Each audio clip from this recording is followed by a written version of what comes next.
Want to shop Walmart Black Friday deals first? Walmart Plus members get early access to our hottest deals. Join now and get 50% off a 1-year annual membership. Shop Black Friday deals first with Walmart Plus. See terms at walmartplus.com. Whether you're ordering wings for the game, whipping up a 7-layer dip, or ordering pizza, there's something about football that makes you want to eat.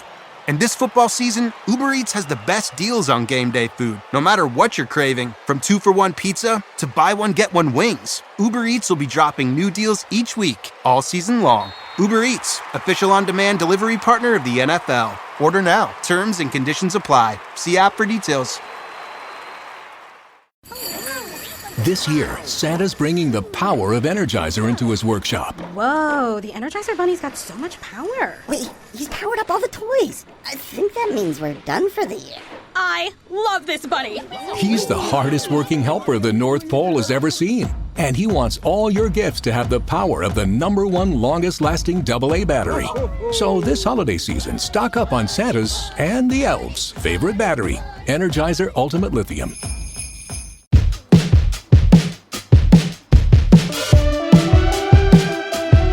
Hello and welcome to the latest edition of Away Days with Woody and Piers. I am Woody. I am Piers. And I am also recently victorious. That's a spoiler alert. If anyone oh yeah, guys, and there already. Thought you were going to ask me how I was. Don't care, do you? You alright? Yeah. After I beat you at Guesstimators, are you okay? I don't know what you're talking about. Listen, I'm fresh, very, very fresh from completing my year's accounts, so I'm so excited. The numbers guy over here. It's like a couple of moments in an away day, right, where either you are desperate for a toilet and you're on a train where the toilet is unusable, and then you get off the train and the relief is so good. Oh. Or you are probably a little bit more realistically, you're worried about a train connection. Yeah. So it's like that. It's like always at the back of your mind. You can have a good time, but it's always there, isn't it? You're like, cool, not sure about this. Yeah. So getting your accounts done is huge relief. It's enjoyable to look down them actually as you're going through your bank statements, going, that was an away day. You know, the Globe, JD, Wetherspoons, some club somewhere, and then a chicken cottage at the end of the day. Oh, I love a cottage. Yeah. Hate spoons, but love cottage. Yeah, spoons is sometimes unavoidable if you're going to various places. There's just no choice. No, really. I mean, these are the views of me and me alone, not the podcast. But yeah, so the owner of spoons is an absolute weapons grade bell end, in my opinion. I will say in the defence of Wetherspoons that if you're gonna drink there, they do at least make you do a little bit of exercise for your booze by putting their toilets a good quarter of a mile away from anywhere you're sat. Naturally. Also, do they just like shop for like all their carpets at like recently shut down like 60s social clubs that are about to get like demolished? I don't know where they find these carpets from. Trying to suggest that the Wetherspoons carpets are not good? I'm just saying all of Wetherspoons isn't good. Okay.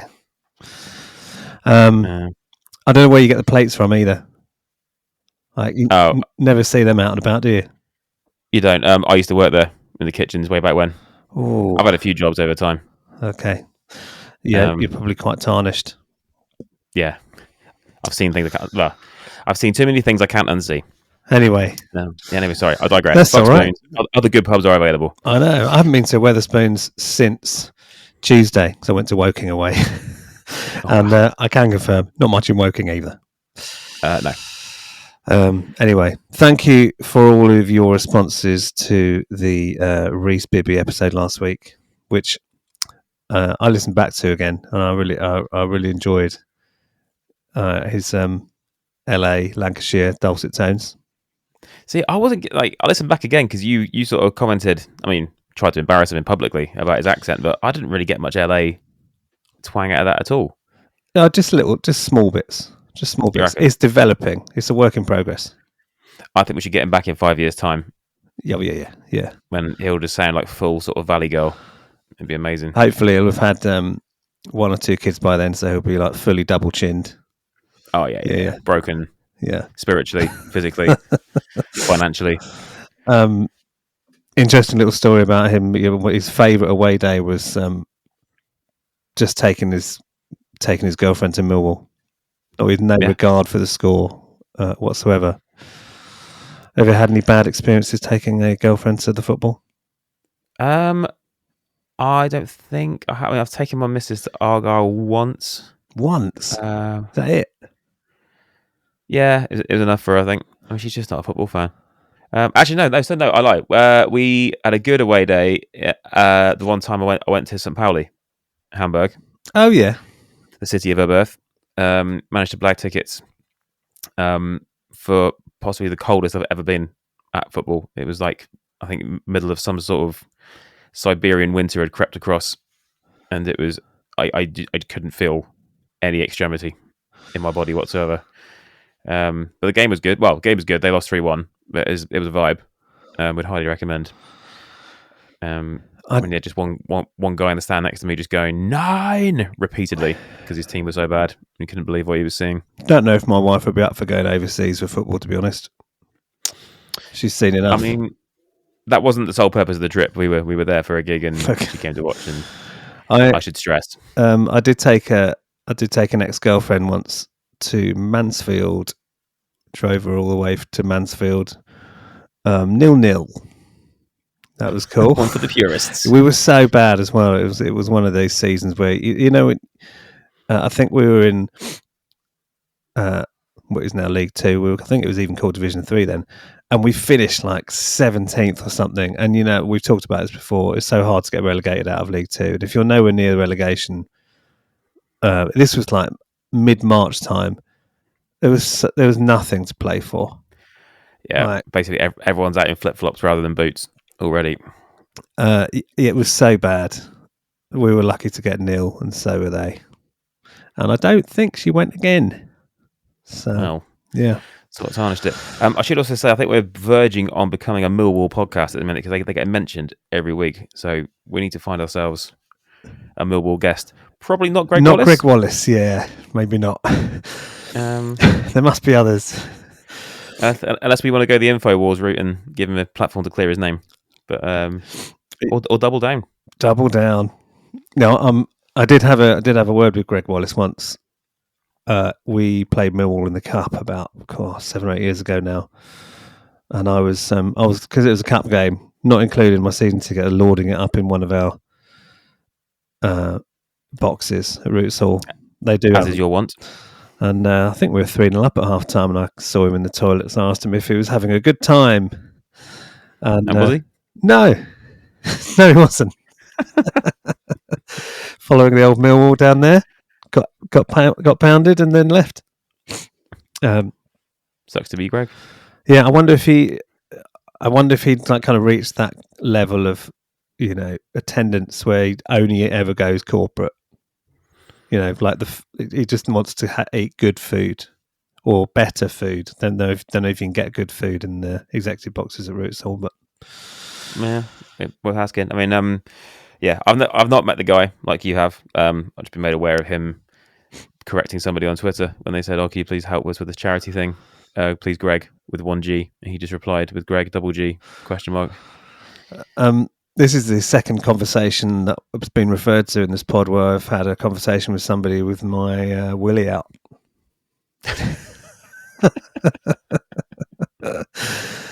He was washing his hands. Fair enough. I mean, to be fair, does seem to be where you do your very, very, very best, like networking. Yeah. Yes. I do love a it's chat. Also free. I do love a urinal chat. I mean, who does it? Anyway, let's go back to what you started the pod with, shall we?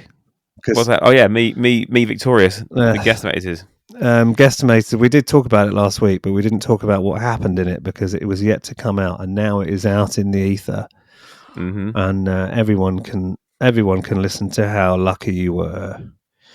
I mean, I like to play an aggressive form of quizzing. I'd rather win 5-4 than like win 1-0. I say copying all my answers it was hardly aggressive, but never mind.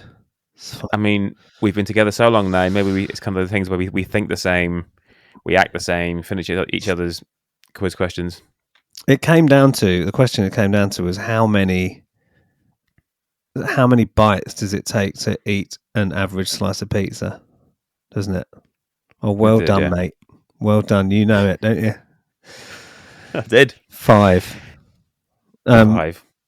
If we haven't ruined any of the entertainment of guesstimators by telling you the result, it was some good stuff in there. Yeah, I mean, your Nesquik obsession came to the fore. Is it an obsession? I mean, a need? Maybe, yeah. Addiction? I don't think you're going to find many men in their mid-40s with a Nesquik whisk in the cupboard. So, yeah, possibly it does verge on being obsessive. Yeah, there's that. I mean, especially when you're buying it for you, not for your small children. Yeah, I didn't have any kids then. No. Yeah. They don't really give them it very often. They always forget it's there because it's up on the top shelf, so they can't see it. Most people's top shelves are very different to mine.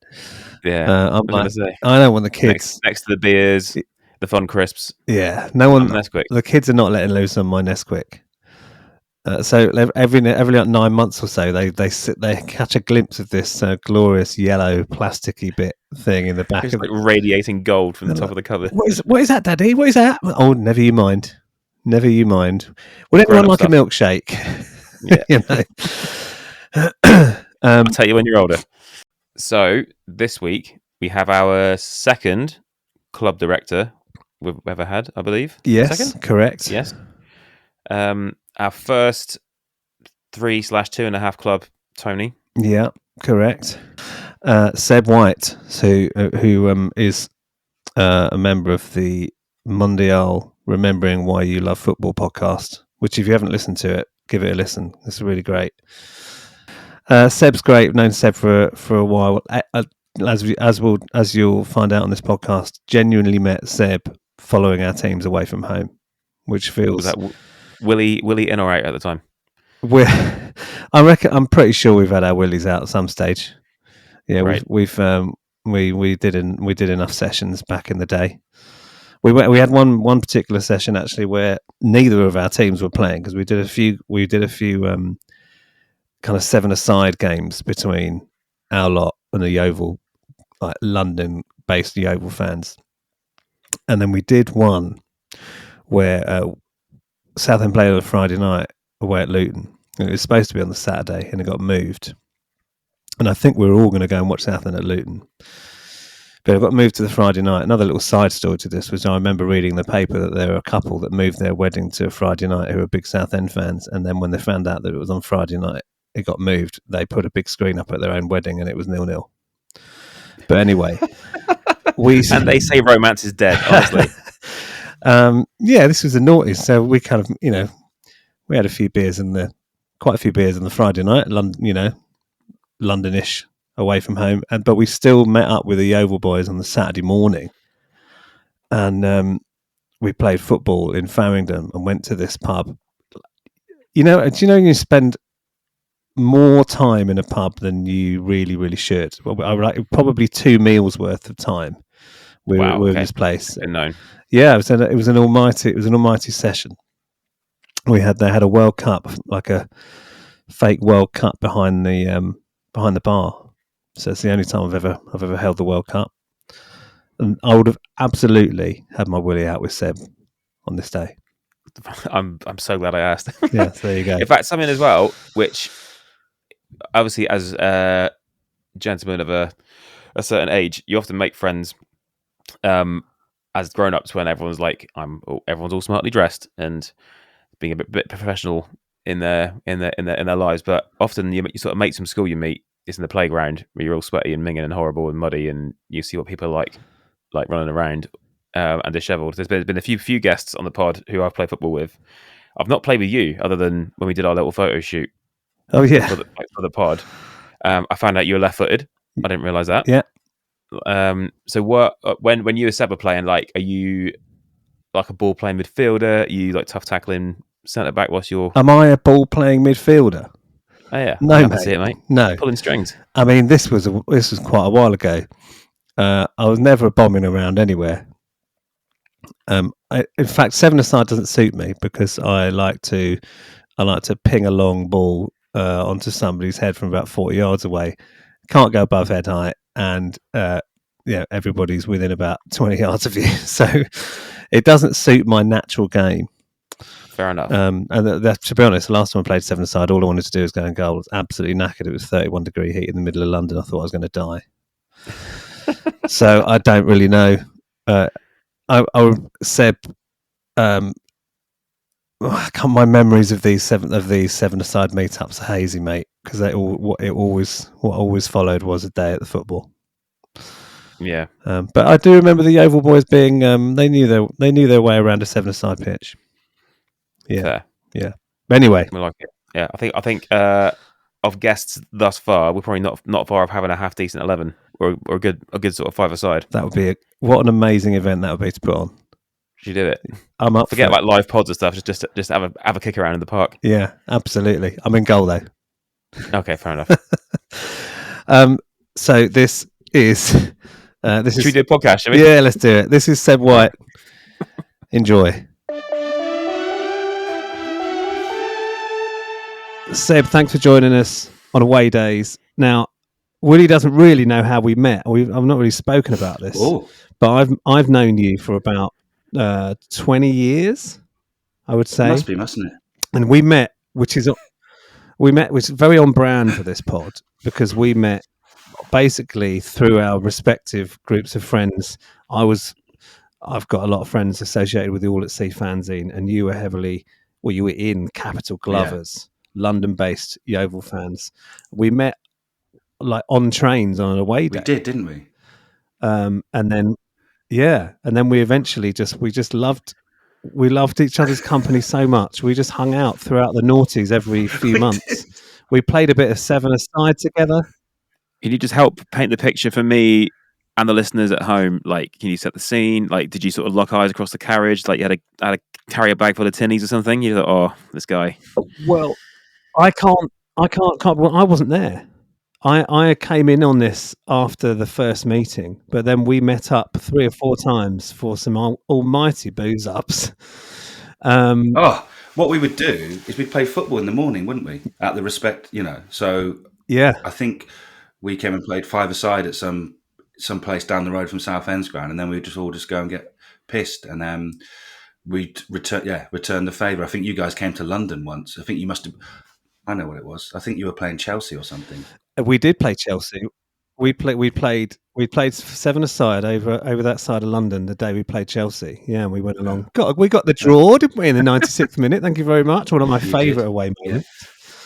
That was. Yeah, it was good. But that we went. There's a lot of back and forth. There was a lot of connection between football, obviously going on away trips to various, and we were playing each other at the same time. Obviously, that made a big difference. But music as well was obviously a big connection. It was and we were both groups were very central in the respective teams' fanzines at the time. So for various, it was a real, I mean, if we were modern in the type of ultras thing, we would have a Southend and Yeovil scarf maybe in this day and age. But I don't know if those things should be allowed. But anyway, half and half scarves have caused much controversy on this pod before. The less said about them, the better. Yeah. I'd happily create one for that though. I think there is a lovely exception there, but I wouldn't have it on display. Just have it tucked away. No. Nice thing to have. So we luckily our paths crossed a lot when we were both in the same league and both doing very well, which is probably not the case now. But anyway, do you remember the old championship? Yeah. Over the top of the table clashes in League 2. Well, of course, yeah. But it was a lot of fun, and I was annoyed that I missed the most recent game. It was only a couple of weeks ago, wasn't it? Don't be annoyed, my friend. I was annoyed for various reasons. It was horrendous. It sounded like it was awful on a number of levels. It was an insult to football. So don't worry. So with this in mind, we also need to fill people in, and also Woody on your weird. You have a weird footballing existence now because you are, and not in a bad way. You are a 3-club Tony, right? Yeah. Let me very quickly set the scene. Yeovil Town fan, born and bred in Somerset. Did the usual thing. Started going to home games, away games. Did the fanzine. Moved up north. Moved to London. Brought all the Yeovil fans together in the Northern Greens, or then the Capital Glovers. And then Yeovil's ownership did something very bad and separated the club assets. Which obviously has never worked in football, despite their protestations. And we told them that didn't work in football as a supporters group, with a lot of help from The Guardian and things like that. And essentially in the next 10 years, the decade, it was the priorities of the football club changed. Unfortunately, that time when we were very good and we were actually in the second tier of English football, which is still bonkers, but we were. And it was a rapid rise and a rapid descent, and we're back in the non-league where we'd always been. But as a result of off-field shenanigans and disgruntlement and discontent, I, like many Yeovil fans, stopped going as regularly. And I live in London, and not too far away from where I'm sat now is a football team called Hampton and Richmond, who I just sort of went along to get my love of football back, because I think I'd fallen out of, the Yeovil experience had been quite traumatic. I liken it to sort of breaking up with your first love, essentially. My granddad stopped going, my dad stopped going, so many people stopped going. It was all a bit sad, but I found a bit of joy in the National League South, or lower non-league, shall we say, at Hampton and Richmond.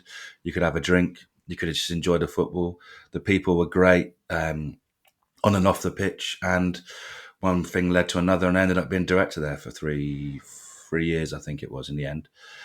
And all the while, never expecting that Yeovil and Hampton Richmond Borough would cross paths, but Yeovil's descent took them so far down. Last season, they played Hampton and Richmond Borough twice, which some of my friends called the Seb White Derby, but I found a very uncomfortable experience all round, because I had a foot in both camps, shall we say, But yeah, obviously Yeovil, my first love. Maybe my second wife is Hampton and Richmond Borough. But on top of that, some people might say, what, you have more time to watch football? But somehow I do. My daughter, 12 years old now, like everyone else, got really sucked. I tried to get her invested in non-league football. It never happened, surprisingly enough. She wasn't interested in that. But obviously the Lionesses won the Euros. We got into that, started taking tour games. We went to watch Lionesses abroad. I tried to really get at the football bug, and one way or another, the closest ground, 10-minute bus ride away, is Kings Meadow, which is home of Chelsea Women's, and we've now got season tickets there, and we go and watch Chelsea home and away pretty often. And even we'll probably talk about it later on, but we went to Barcelona, beat Chelsea in the Champions League, so which was one of the better away days. But yeah, so Yeovil, Hampton and Richmond, and Chelsea Women's. But as someone who grew up in the 90s and watched Chelsea under the Mourinho's, John Terry's, and the Frank Lampards and all these players, I still find it difficult watching a Chelsea team. It just so happens that the women's team are very likeable in very different ways, and crucially, it means my daughter falls in love with the game that has dominated my life. So sometimes you've got to take those things. Seb, that was professionally detailed and yet concise. That was amazing. I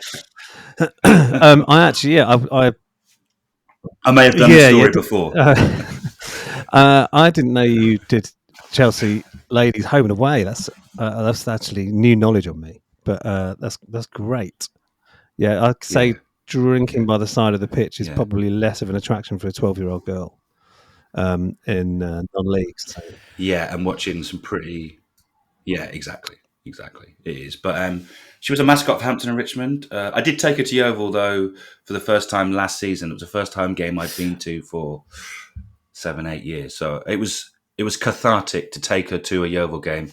We have new owners, or a different type of owners. They all got very messy in the end and very horrible, but we had someone else come in, they were awful, and then we had someone else, peers, I don't need to talk to you about bad ownership at football clubs, But yeah, cathartically, I took her to a Yeovil game last year when they won the National League South, and yeah, it was nice. But I bought her a shirt. It was nice to see her have the badge of Yeovil on her shirt. But yeah, I don't think she's worn it since. But it was cathartic for me and nothing else. And yeah, my granddad who's since passed, and my dad and brother who don't go as much as well. It was quite a nice thing to do, and I will go back, and I still go. So that's the bit I would like to unpack for a second, if possible, just because obviously, well, all of us throughout our different clubs' histories have come very close to losing the club altogether through bad ownership and what have you. But like fully walking away from Yeovil, that I can't get my head around that. I mean, I know if the ownership's toxic and everything, that's probably not great to be around. But often fans, like even with like Man U, like they have their green and gold scarves, don't they, and like their sort of splinter groups. But rather than walk it, so it was so bad you just couldn't bear to be around it. Certainly not home games. I didn't go to home games for like 7-8 years. Went to a few away days just for to see the people that I'd grown up, and crucially, another thing that I probably haven't mentioned, but is probably crucial to it all. I actually met my wife through my mate who I went to football with. So very Somerset, some people might say, but crucially, I had a lot of friends still and a lot of connections in with Yeovil. So I was in the WhatsApp groups and stuff like that. So I wasn't going to home games. I was going to the odd away games, but I wasn't feeling it. Knowing from someone who had gone to pre-season tours to Europe and watched them, to someone who had sold fanzines in the middle of nowhere in the pissing rain, it was very much from the outside looking in, essentially. And again, we had a success. We had bad owners after bad owners, so it was difficult. It was difficult, but if people ask me now, like I was away last week. If people ask me now, who do you support? And it's Yeovil Town. That's the team that I've invested so much in. I just had a bit of we had a brief separation, and I've been to games this season, and I'll go to. Brief. That's not brief. Actually, it's 7 to 8 years. but yeah.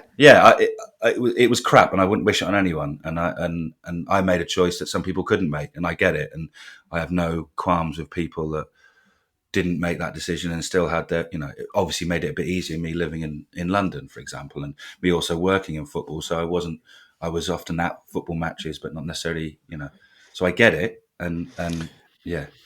But unfortunately, it was crap. I think it's testament to how much it meant that you did walk away, right? So some people might look at that and just think, well, it didn't mean much. It meant an awful lot, and I can't, like Woody said, it's we've had some periods the last couple of years where I just thought we would just go out of business, but I don't think I got myself to a point where I was gonna.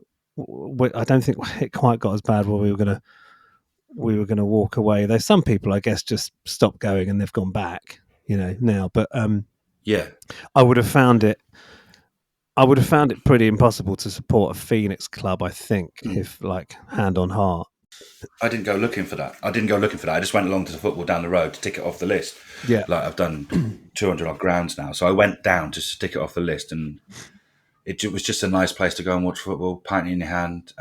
You get to know the players and the manager, and who the manager now, and the manager now is a player that we got to know, and working with the club and working behind the scenes. Certainly during COVID, you see how important the football club is to a non-league football club can be. Like you said, it became something that I never expected it to, and it's weird, and I get it, and.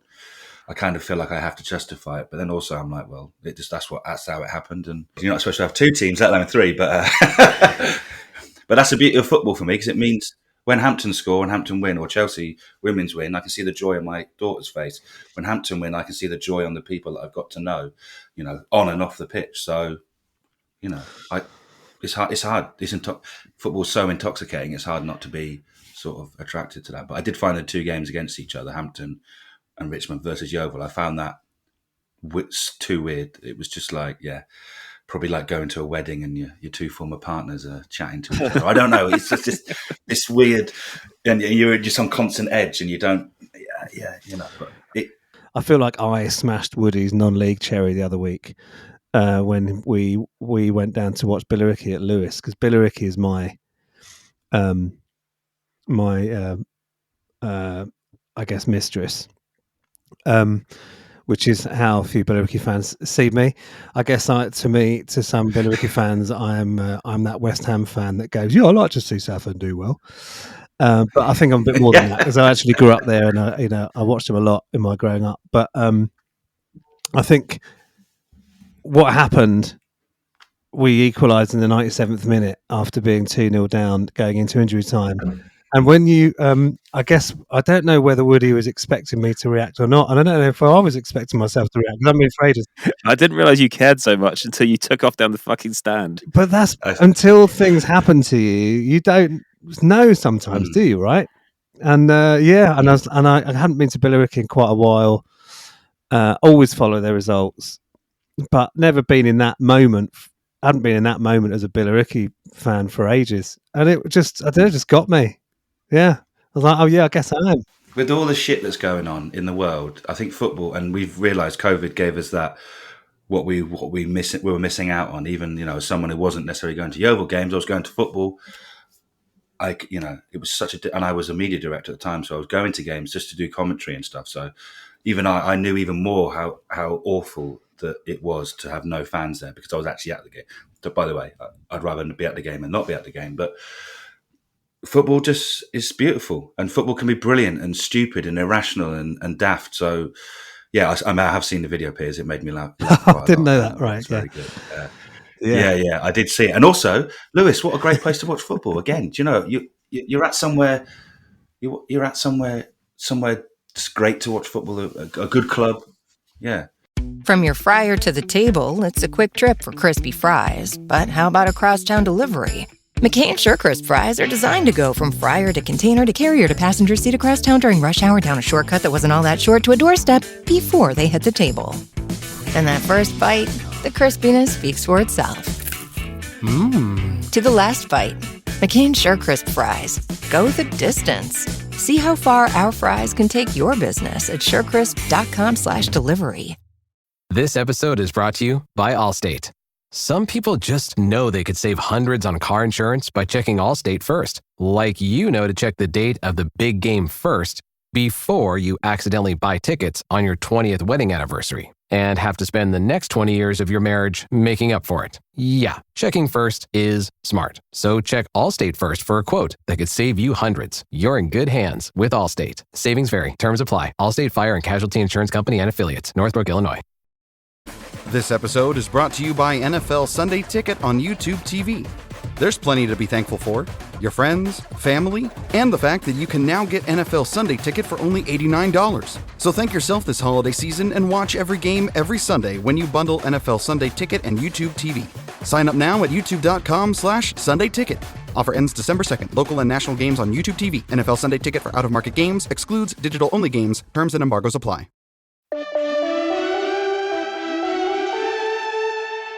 So I believe you're our second club director we've had on, which is great, and probably the only person that will come close to matching Claire Tomlinson for the ground tick count. For the ground tick, 212. 212. You're top of the list at the moment.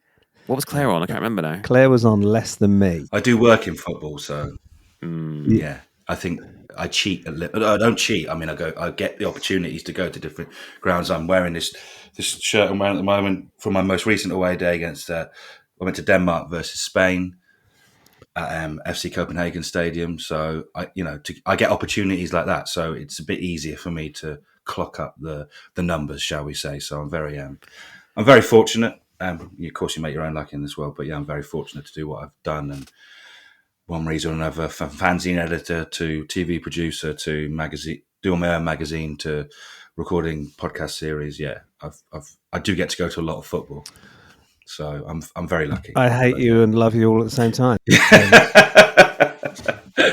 But also tease up the opportunity of a very seamless link. So could you please tell us what your favourite away day was? My favourite away day, I'm going to have to go from a day, the whole thing.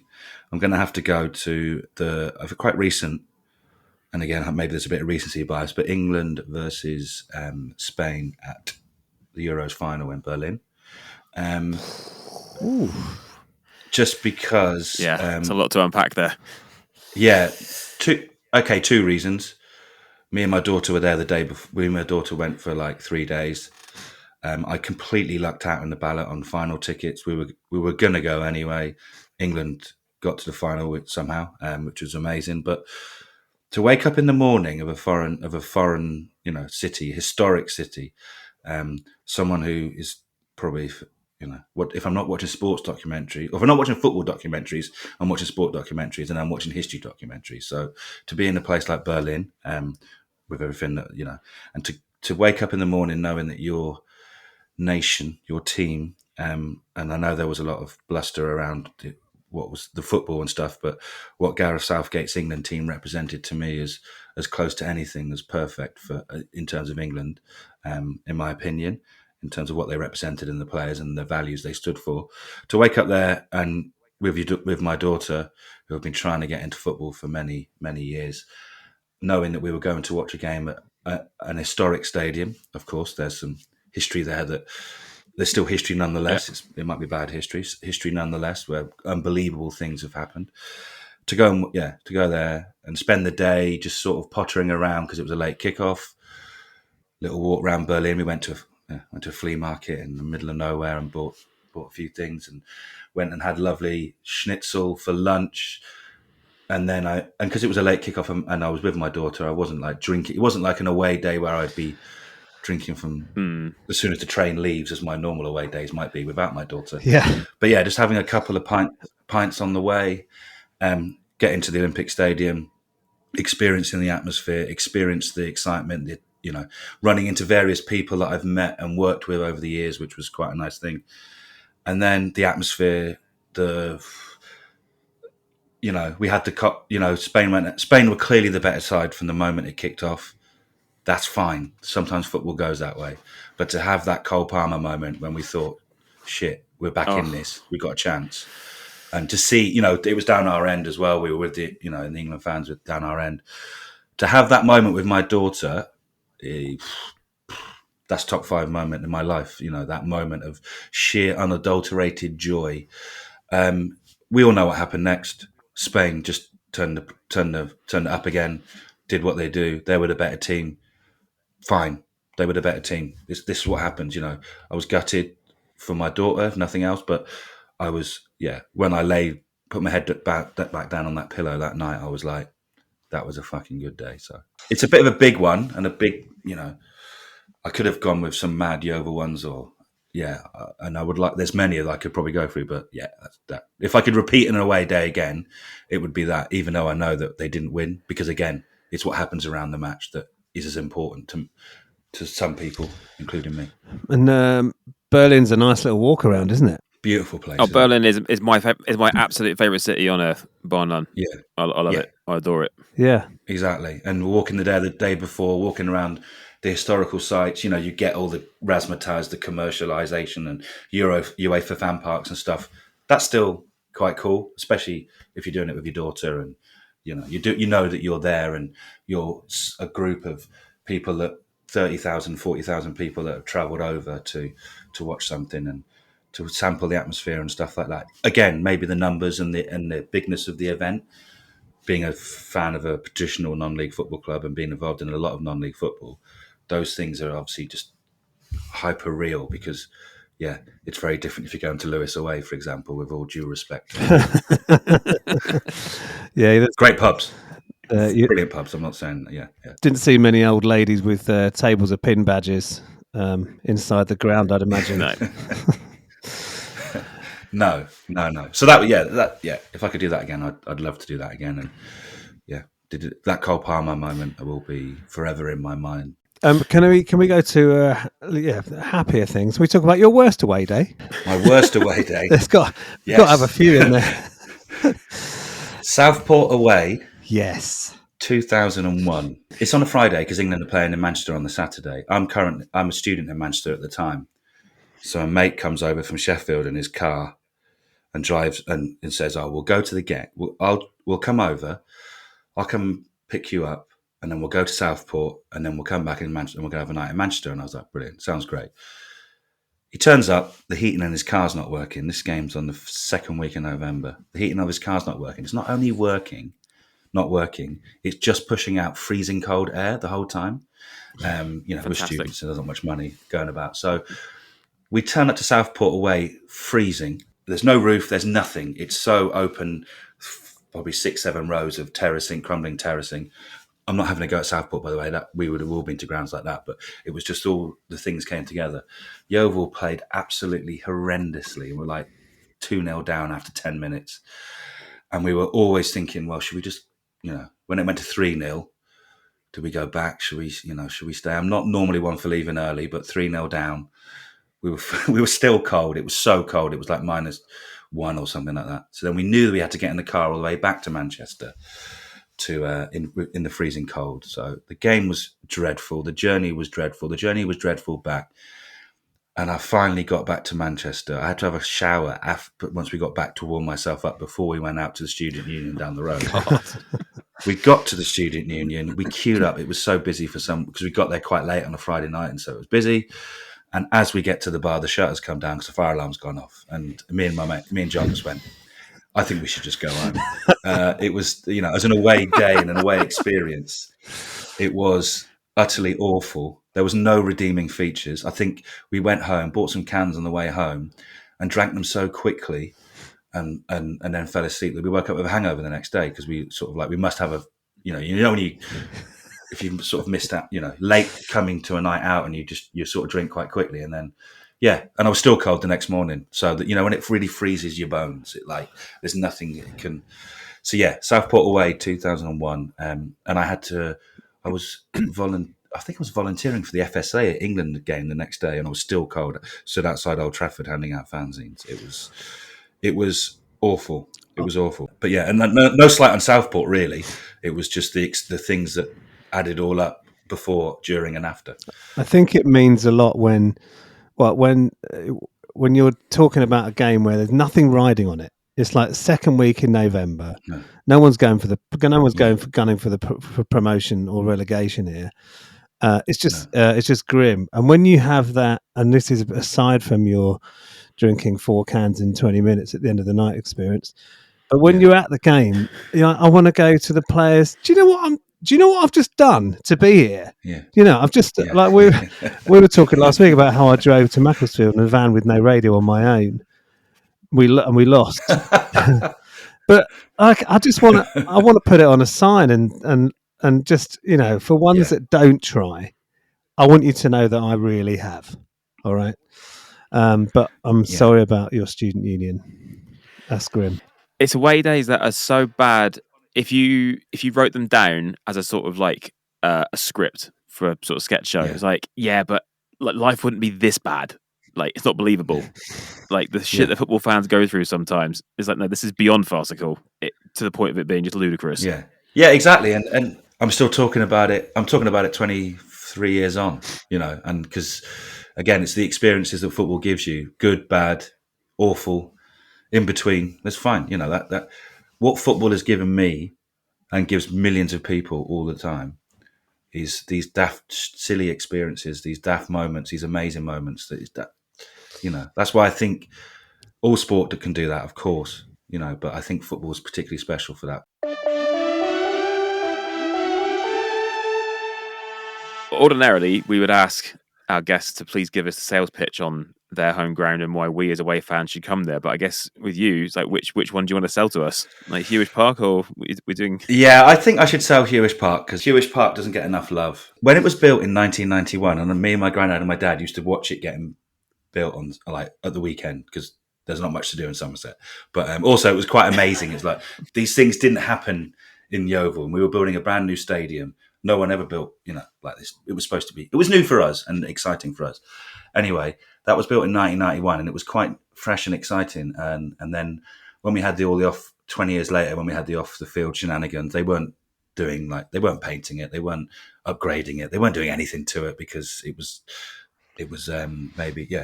financial pot for them somewhere along the line. And so and we never put a roof on the away end, which was supposed to be happening at various points, and that's why most away fans won't have much fondness for it, because there's no roof on the away end, and you want a roof, don't you? You always want a roof. I mean, ideally, yeah.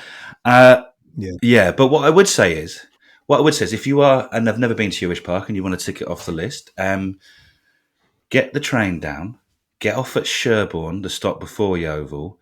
Sherborne's a lovely town in Dorset, with amazing pubs, like brilliant pubs, genuinely brilliant pubs, and then get a taxi to the ground. So you sort of skirt round Yeovil, and get into the ground, and then book it for back, and then you can go back to Sherborne and go on the train. But that's what I would say.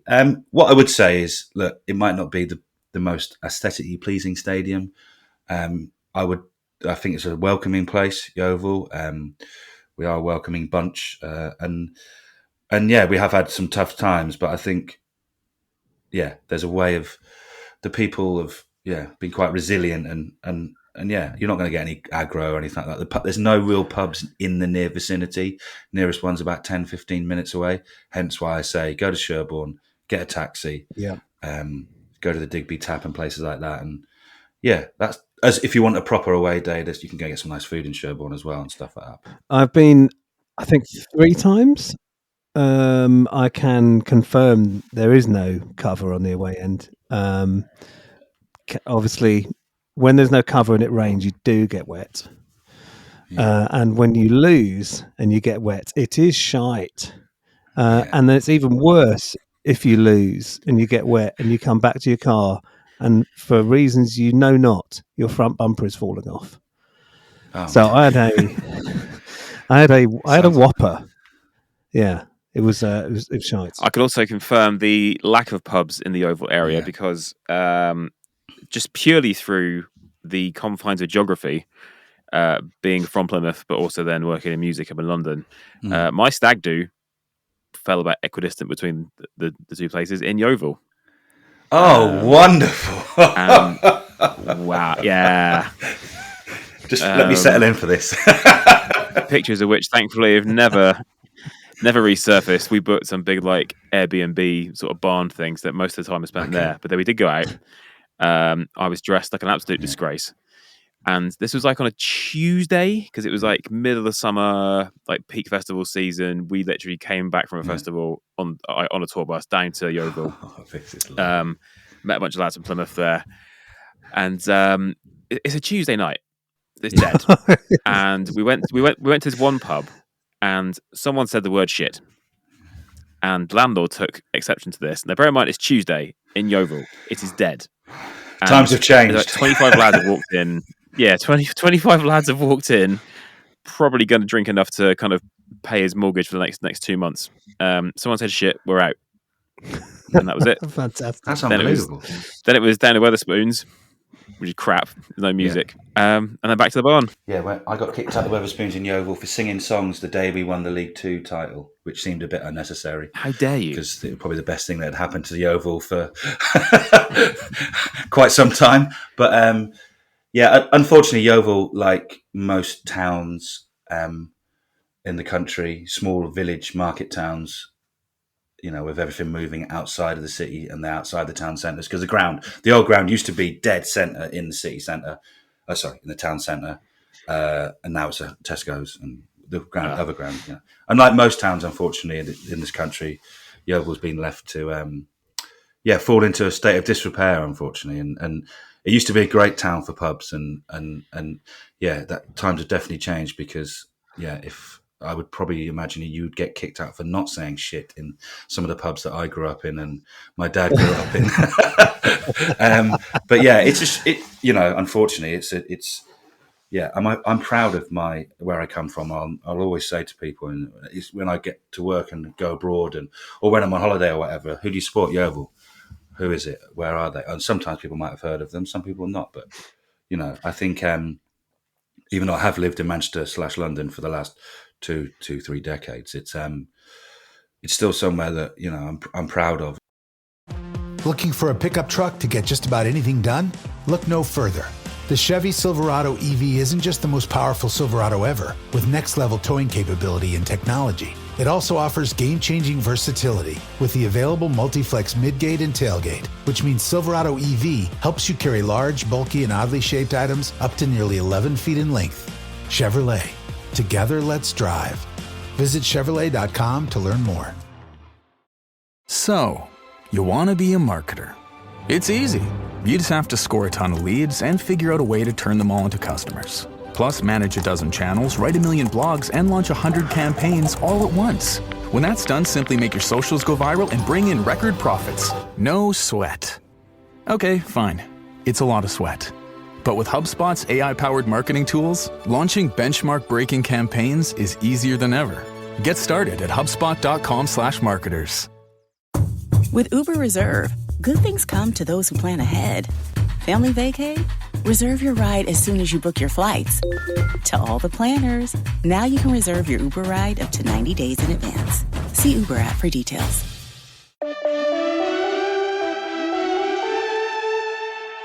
What was your what was your first away day? Do you even remember it? You must remember. I reckon you remember everything like that. Yeah.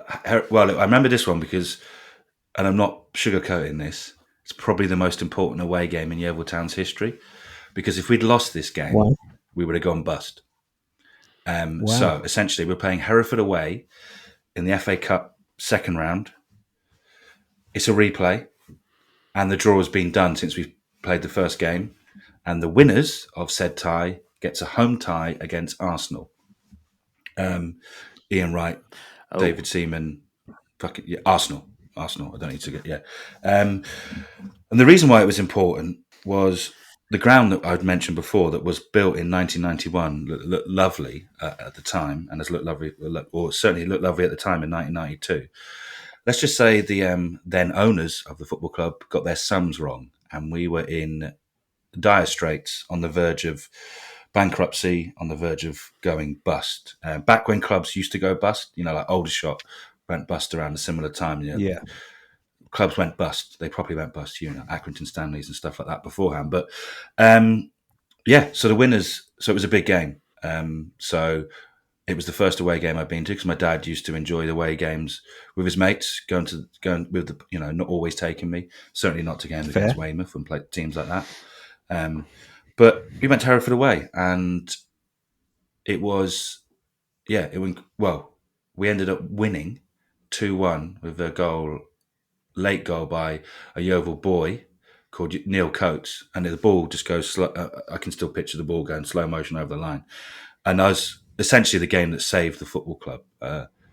And I'm getting goosebumps talking about it now. But I remember, first away day, Edgar Street's a proper football ground, football ground. It was then. It's even more so now. I mean, some of it's derelict, God bless them. But we won, and it was I cried. I was 11, 12, and I cried, and there's probably, I think I cried again at the playoff final at Wembley in 2013. But I've only cried twice at football, I think. I cried. My granddad was in tears, and we knew how important it was. Did they walk the ball around the pitch? I don't remember that, actually, but I've seen pictures subsequently, and but it was an amazing. That wasn't why you cried, was it? No, it was the relief, and I think being in my first away day, seeing something so, even at that young age, I knew it was important, but being, again, that pride of your team going to somewhere and doing something historic, even then it was obvious that this was, we got Arsenal in the next game, and the money we generated from that, it was this first weird game where Sky Sports put it on at 5:30. They sort of did a delayed live version of it. So we got money from that. We got money obviously from the ticket sales, and it saved the club essentially. If we hadn't played that game, there would have probably been a Yeovil Town of some sort further on down the line, but it saved the club that I knew and grew up with. Seb, I want to test my really sad knowledge here. Did you lose that? I want to be wrong as well, but did you lose that game 3-0? To Arsenal? The Arsenal 3-1. Yeah. 3-1. Oh, okay. Fuck's sake, It was Piers. 3-0 Amateur for hour. most of the game, and we got a penalty that was clearly not a penalty, and the referee was just saying, "Have your moment, lads, have your moment." But Ian Wright scored a hat trick, unbelievable hat trick, and yeah. Well, I left early, so 3-0 when I left. But I spoke to Ian Wright about it recently, and again, I think it's a measure of Ian Wright is obviously one of the good guys. I think that's pretty clear now. But I spoke to him about it, and he's obviously played hundreds of games and scored hundreds of goals wherever. But yeah, it was quite nice to talk. I said, you made me very upset. And he, but he remembered every moment of it and stuff like that. And so, yeah, it was a pretty that for first away day, that's pretty good, isn't it? Now looking back on it, I can know. Yeah. Yeah. Because I have the mind of a 12-year-old, apparently. When you mentioned Hereford, it's like, oh yeah, the Bull. And then you're thinking, which club crest would win in a fight?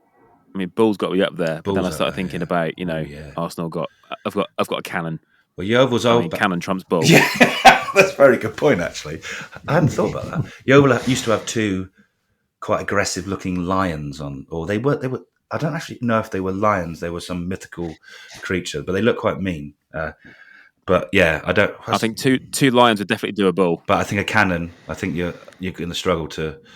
Yeah, you're going to struggle against any. A cannon's good. I hadn't thought about that before of Arsenal. But yeah. But then Argyle's got a warship, so True. I don't know. True. Maybe that's the one. That's a very good point. But a cannon could also sink that as well. I don't think a shrimp's getting anywhere in this. No. Yeah, shrimp to fuck, mate. Not a chance. Well, the new Yeovil badge has got gloves on it. Like, they're like old leather gloves, because Yeovil, the one thing it was famous for back in the day, leather, and gloves was, everyone had leather gloves. This is going back. So we're called the Glovers. If people don't know, that's why we're called the Glovers. So they've done like a reversion of these, but they look like really, really soft leather, ladies, something my grandma might wear, for example. And yeah, I don't think that would win in any fights. And that's like really old school slap across the face, I was going to say, you could do, that would start a lot of fights in Renaissance era France when, someone pulls a glove off, whips across someone's face, and then a duel. Before a duel, would then exactly, ensue. So, Yeah, exactly. So maybe actually. Yeah. We've got three swords on ours as well because of the arms of Essex. So it's not just a shrimp. No. And can a shrimp lift a sword though? I don't think so. We got the sea. We got the sea as well. I could drown you in the sea.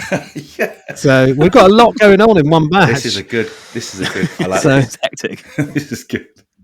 Sorry, a tangent, if you will. No, a good tangent, a brilliant tangent. Also, we've just got a straight up football on ours. So as we were talking the other day about how Woody saw a referee almost decapitated with a football.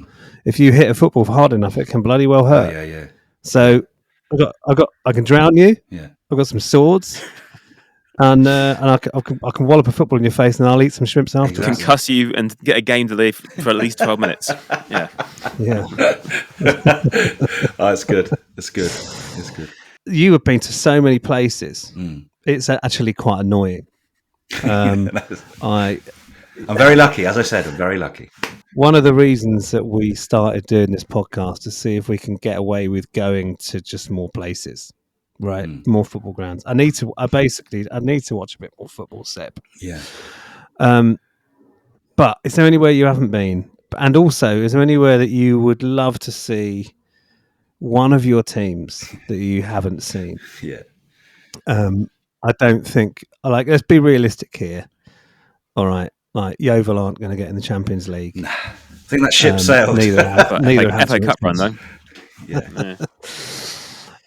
Yeah. Anywhere that's like that would be lovely. I'd love to have a go at that, even though it sounds like you've been everywhere to me. Well, this might be slightly controversial, but once, and this is fact, this is true, in 1949, Barcelona extended an invitation to Yeovil Town to come and play at the Nou Camp in a pre-season friendly. Now you're thinking, why the hell would Barcelona do that to a non-league team? Was it a typo? No, it was not. It was not. Absolutely, it was not a typo. It was because Yeovil had produced, shall we say, a world famous cup run where we'd beaten Sunderland, who were the Man City at the time, and then gallantly lost to Manchester United at Main Road in front of like 90,000, 8-0. and Barcelona said, we'd like to pay you in a friendly. And do you know what the Yeovil directors of the time did to probably demonstrate that owners and directors of football clubs aren't always the sharpest people? They turned it down because they'd already booked a trip to Guernsey for the players. So my dream away day would be for Barcelona in a pre-season friendly or a friendly, obviously not Champions League, to invite Yeovil Town to the redone Nou Camp, because I haven't seen a game there yet. I've been to the tour 3 times on various school trips and times in Barcelona, but I haven't seen a game at the Nou Camp. So my dream away day would be for Barcelona to extend the hand of friendship, despite it being swatted away in 1949. And yeah, but what I would say is I don't want my seats where the away fans are at the Nou Camp, which is right at the top, where you can't see anything, because I know various people that have watched their teams in Europe in Barca, and they've said it's terrible view. You've got a massive screen, so you can't really see too much. And I'd want like seats behind the dugout sort of thing. But yeah, that's where I'd like to. I imagine the invite would have been extended via letter. So maybe you could just reply to the letter again, as if the first reply hadn't gone out. We're keen. This is a great shout. I think. Well, this is where it starts now. When this happens at the Nou Camp, but yeah, I think that would be. And Barcelona is a wonderful city. I went there recently to watch Chelsea women's in the Champions League semi-final with my daughter. Slightly different stadium, the Olympic Stadium, but still an amazing stadium. They were again put up in the gods behind a screen because football fans can't be trusted. Especially women's football fans who are obviously slightly different, but exactly. Yeah, and Chelsea won that game, and again to see my daughter.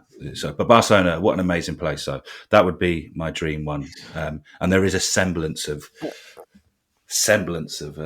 historical fact or proof in that. But yeah. I do wonder.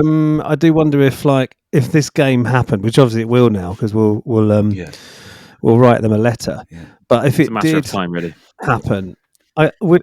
With all due respect, I'm not sure Barcelona versus Yeovil would sell out. So you'd like to think that they'd be able to move that away. So imagine if it was like 20,000 was in there and they still stuck you up there. Yeah.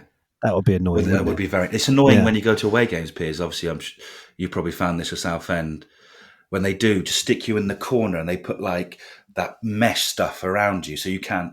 They want you in this block A, even though block B, C, D, and E are empty, and it would be much better for people just to.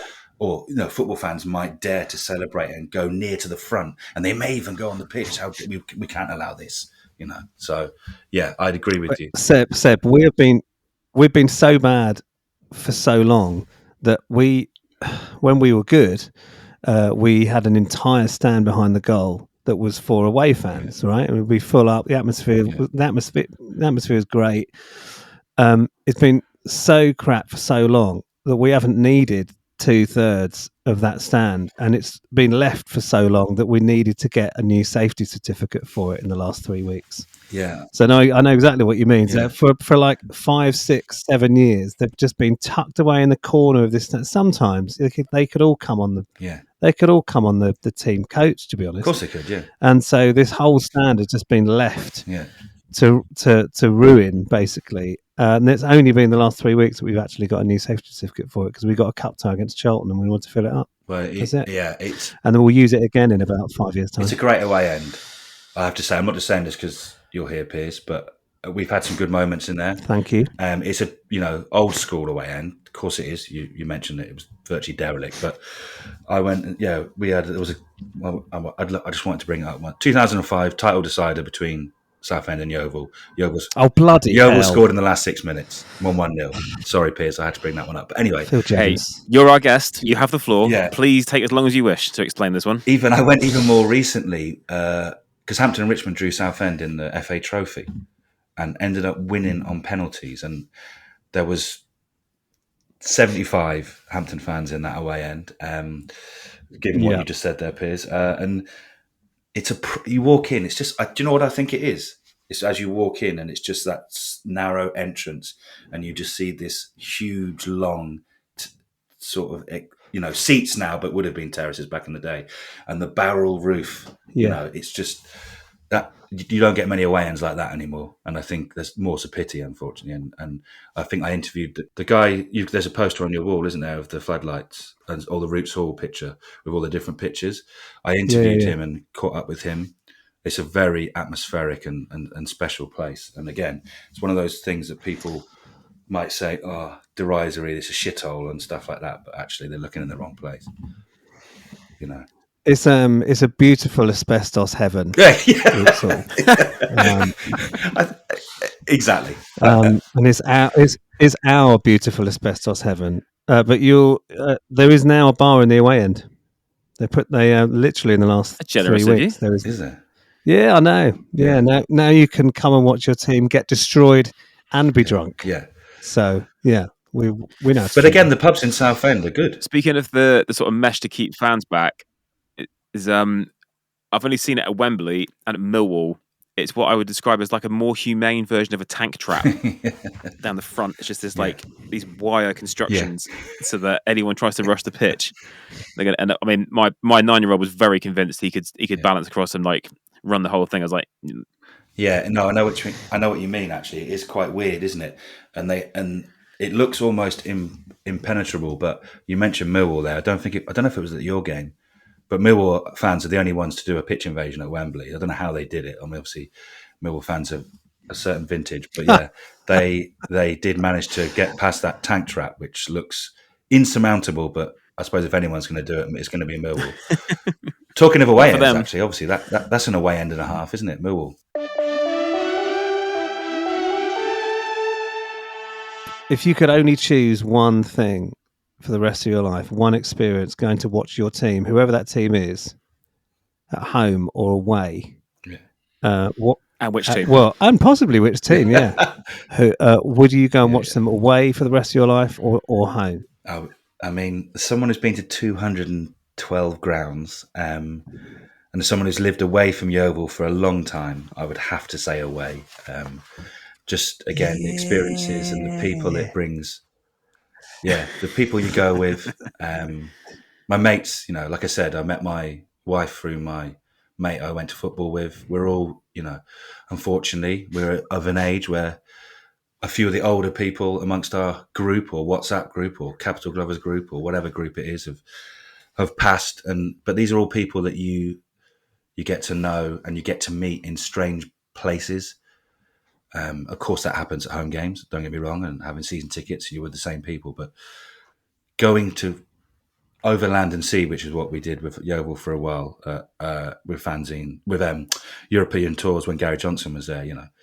With people that you would only going there, you might not have ever met them before, or come and bunk in our room. We'll split the cost or whatever. Then it's the things that happen on away days, the stories that you can tell. Great, it will always be home when you walk into your home football stadium, whichever it is. But certainly, if I walk into Jewish Park, you still get that feeling. But yeah, it's when you're going somewhere else, and when you're representing your team, your tiny town in Somerset, or your small little village team in London, then yeah, I think it just adds a bit more to it. So I'd say away. Yes. You've made Piers so happy with that answer. Well, I mean, I wouldn't know you if it wasn't for us going to away. There you are, see? There you are. So exactly. There you go. Exactly. Magic happens when you go away. Yeah. And I've always had that little thing of like, right back to my teens when that kind of buzz sometimes when I used to go into school after the rare occasion I've gone to an away game, and you really feel like you've done something, right? And all I'd done was gone to Northampton and watched us lose 2-0. Yeah. But like you go into school the next day and you're like, do you know where I was last night? I was, I was behind enemy lines. There's some. And like getting home from a really long away trip, whatever the result, knowing you've had a bloody good day, and only away days do that. I've done so many great days watching Southend at home, but I don't remember them half as much as I remember going away. and the people that you meet. Oh look, here's the Altrincham chairman in the Euston Tap. Let's have a chat. Yes, please. Exactly. Because you're not doing that when you go home, are you? So, little things like that. It's just it's travel, isn't it? Just travel, doing the two things I love doing. Well, pretty much, three actually. 2.5. Travel, football, couple of beers. Yeah. Fantastic. And like you said, it's meeting. Can't beat it. It's the glances across the platform. It's the glances across the table in the train. Other people doing the same thing as you, completely different team, completely different direction, going to wherever. But it's almost like, I will say that football has many problems, and we've probably discussed a few of those, and we've been suffered those as fans. But it's still the best. It's the what was the phrase? It's the most important of the least important things, and and it is genuinely. I love talking. I've thoroughly enjoyed this because I'm just reminiscing of all great things and chatting with like-minded people about silly stuff that doesn't really matter but does matter. But yeah, so cheers for having me on. Thank you to Seb White there. That was. I'm going to go with our most authentic interview yet. Authentically, what though? Beautiful. Fair enough. Wow. Impassioned. Yeah. I loved his. I just loved how he spoke about football in general, and I was like, it kind of comes down to the title of their podcast, which is remembering why you love football, right? Yeah, and I don't think he's forgotten for a second. Oh no, I was nearly welling up at the end there. I know. Yeah, but also the fact, like losing, like say, being at a Euros final where England lose, being one of your favourite away days is just like he's fully institutionalized at this point. Stockholm syndrome, the lot, and not making it, about completely about you and your own enjoyment, but realizing that football is almost like a gift for everybody, and passing the baton is really important. A really important element of what we do in supporting our clubs and the game in general. Yeah, well, and also like the sort of, as you say, like evolution of the game and the following it. So like obviously you mentioned the Lionesses being a massive sort of like kickstart for the no, it was already going, but like a massive sort of shot in the arm for the women's game, and how he's like taking his daughter to Chelsea ladies and like just getting involved in that, which I mean even 4 or 5 years ago maybe wasn't quite such a thing, but now it seems to be like everyone's going all the time. Yeah, so it's fantastic. Ever evolving further away from the dark days of mindless hooligans in the 80s. So what we also discovered, you had a stag do in Yeovil, which is, I mean, I've been to Yeovil. So have I. Apparently, I've got very hazy memories of it. When my brother asked me, "Where do you want your stag do?" Gotta be honest, Yeovil was not top of the list. I wasn't given a choice. No. I went to Dublin for 3 nights. Yeah, I think one was enough. One night. Considering what we got up to. One night in Yeovil. Yeah. So, please get in touch with the pod if you've had your stag do in Yeovil. Do let us know. I'll be very, very surprised. And I expect the inbox to be absolutely flooded. As we speak, receiving messages. Yeah. Just, pinging off. Sounds like Seb would be equally surprised as well, having grown up there. Next week, we have a Brentford fan. We have a very successful blogger, bloggerist.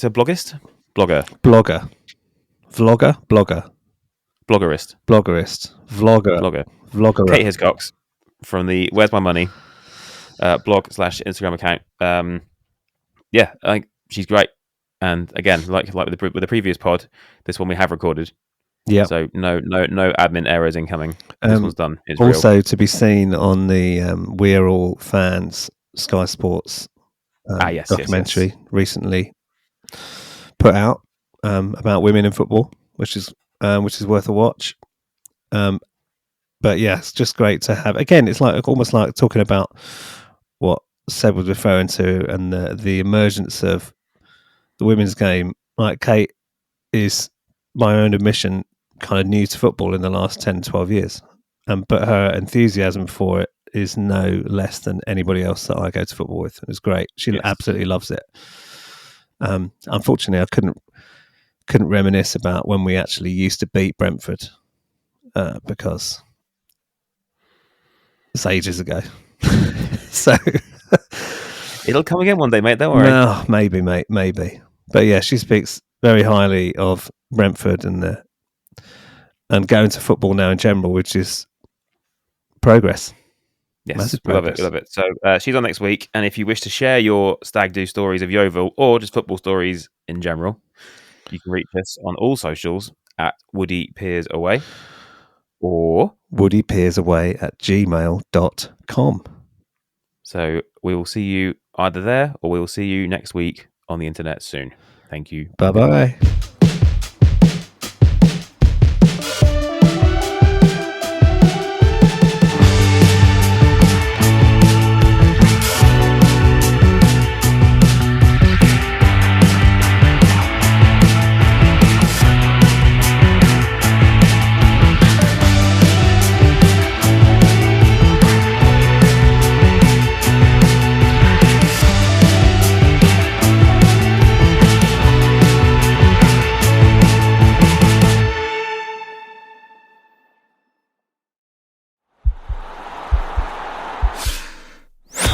This podcast is part of the Sports Social Podcast Network.